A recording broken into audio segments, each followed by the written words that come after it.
Voilà 15 ans que la crise des déchets empoisonne littéralement les habitants de Naples et de sa région. Après la dioxine dans la mozzarella, des traces de radioactivité ont été détectées cette semaine dans des déchets hospitaliers. C'est un véritable drame écologique et sanitaire qui éclate au grand jour. Un reportage de Romain Miranda.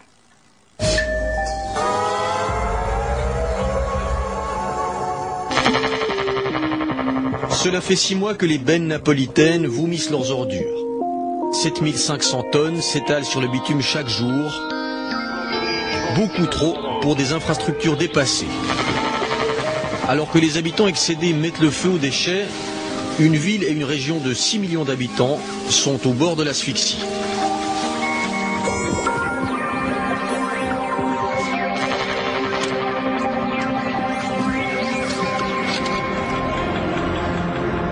Il y a quelques jours, Silvio Berlusconi sortait sa baguette magique et dévoilait son plan pour mettre fin à une crise interminable. 4 incinérateurs allaient sortir de terre, 9 décharges seraient ouvertes et gardées par l'armée. On y empilerait pêle-mêle déchets ménagers et résidus industriels dangereux, et l'une de ces décharges verrait le jour à Chiaiano, dans la périphérie de Naples. Mais à Chiaiano, on ne veut pas de décharge et la population descend dans la rue. La réponse des forces de l'ordre est musclée, l'État choisit la force. Cette fois, il n'entend pas reculer d'un pouce. Mais pourquoi ces manifestations anti-décharge alors que la région étouffe sous les ordures? Pour le savoir, nous nous sommes rendus à Chiaiano, que l'on appelle aussi le dernier poumon vert de Naples. Je suis agriculteur, je produis des cerises, des nèfles, des abricots, des fruits en général. Ça c'est ma maison. Et la décharge doit se faire où? Par là, à environ 100 mètres d'ici. Là-bas, c'est la carrière qui devrait servir de décharge. Mais on espère que non. Depuis 2005, c'est devenu un parc. Ils ont encaissé des subsides européens pour en faire un parc, le parc des collines de Naples. Ici, avec le vent, on reçoit même le sable du désert. Vous imaginez ce qui va arriver avec la puanteur de Chiaiano? Je ne pourrais pas accoler mon nom, mon entreprise, ma terre à ma production. Je ne vendrai pas des cerises imprégnées de dioxine ou de Dieu sait quoi encore. Moi, je suis quelqu'un de sérieux, c'est tout ce qui me reste. Une décharge de 700 000 tonnes au cœur d'un parc naturel. C'est plutôt curieux. Étrange aussi que le gouvernement ait choisi cette ancienne carrière de tuf après le rapport défavorable rendu par cet expert. Il y a d'importantes fractures dans le tuf et les parois sont instables. C'est impossible d'y travailler avec des moyens lourds. Ça provoquerait d'importantes vibrations et on risquerait d'importantes chutes de pierre. Un autre problème, c'est qu'ici, sous nos pieds, on trouve une grande nappe phréatique, alimentée par l'eau qui s'écoule des collines au-dessus de nous. Dans mon rapport, j'ai expliqué que déposer ici un tas de déchets de 70 mètres de haut, comprenant des déchets dangereux, c'est comme insérer une tumeur maligne dans un organisme. Autre particularité napolitaine, l'implication présumée de la Camorra dans les manifestations. C'est ce que dénonce ce curé napolitain opposé au crime organisé dans la région. Il vit sous escorte depuis 4 ans.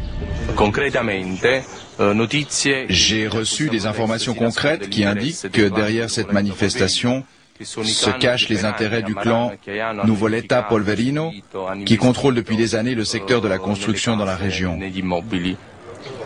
La Camorra est une véritable entreprise qui investit, et pas seulement dans la drogue, car c'est moins intéressant. Si on se fait pincer, on reste au trou pendant de longues années.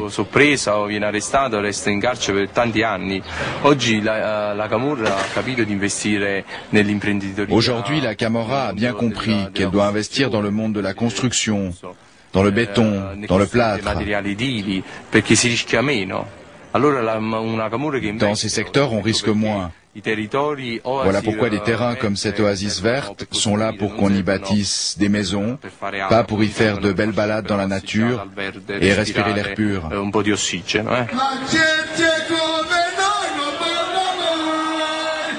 Le projet de décharge de Chiaiano met donc en danger des intérêts très particuliers, sans oublier bien sûr une importante nappe phréatique et tout un écosystème. Mais si 10 000 personnes descendent dans la rue, c'est aussi parce qu'ici, les gens n'ont tout simplement plus confiance dans les décisions imposées par les autorités, et pour cause.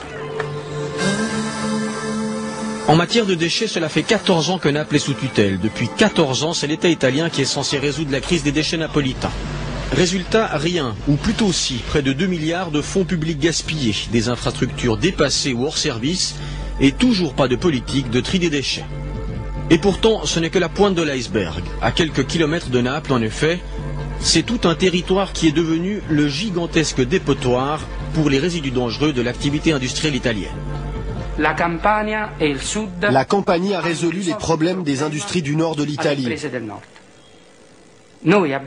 Nous avons une fonction stratégique qui est celle de donner une réponse au traitement des déchets industriels que le nord-est du pays, malgré sa richesse, n'est pas en mesure de gérer.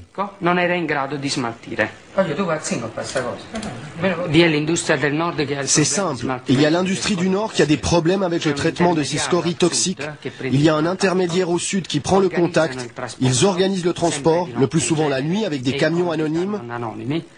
On trouve un trou contrôlé par la Camorra sur nos terres en menaçant le propriétaire ou avec son consentement. On décharge et on recouvre le tout. Résultat, une terre meurtrie par des déchets qui libèrent entre autres de la dioxine, une substance toxique que l'on a retrouvée cette année dans le lait de bufflone, pâturant dans la région. Le bétail est l'un des meilleurs indicateurs de la pollution du sous-sol de la région de la Campanie. Et de nombreux éleveurs dénoncent l'augmentation constante des morts prématurées et des malformations. Mais il y a plus inquiétant encore, et si cette pollution affectait l'être humain? L'Organisation mondiale de la santé et la revue médicale de Lancet tirent la sonnette d'alarme. Au pied du Vésuve, on meurt plus vite que dans le reste de l'Italie. Les cancers y sont anormalement élevés, tout comme les malformations à la naissance. Cette région a été rebaptisée le Triangle de la mort. Gennaro Esposito habite au cœur du triangle. Ce médecin a fait analyser son sang. Résultat, un taux de dioxine 6 fois supérieur au niveau tolérable.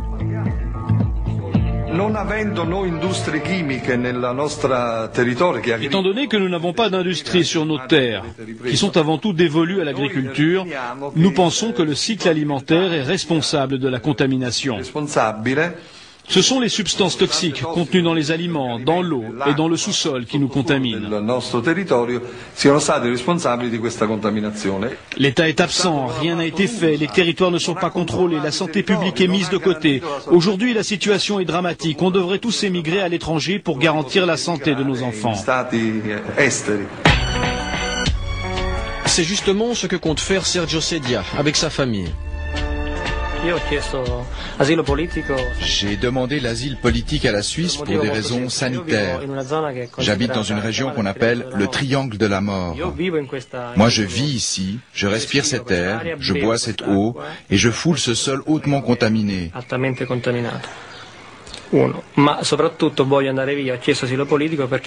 Mais surtout, je veux m'en aller et j'ai demandé l'asile car j'ai compris que l'État refuse de voir ce désastre pour des raisons politiques et économiques. Assainir les quelques 2500 décharges illégales recensées en Campanie serait probablement beaucoup trop coûteux. Et politiquement, on risque l'échec, alors on regarde ailleurs et on attend. Regardez, voici le périmètre de sécurité. C'est écrit « Travaux en cours ». L'air est irrespirable. Antonio, ne t'approche pas trop.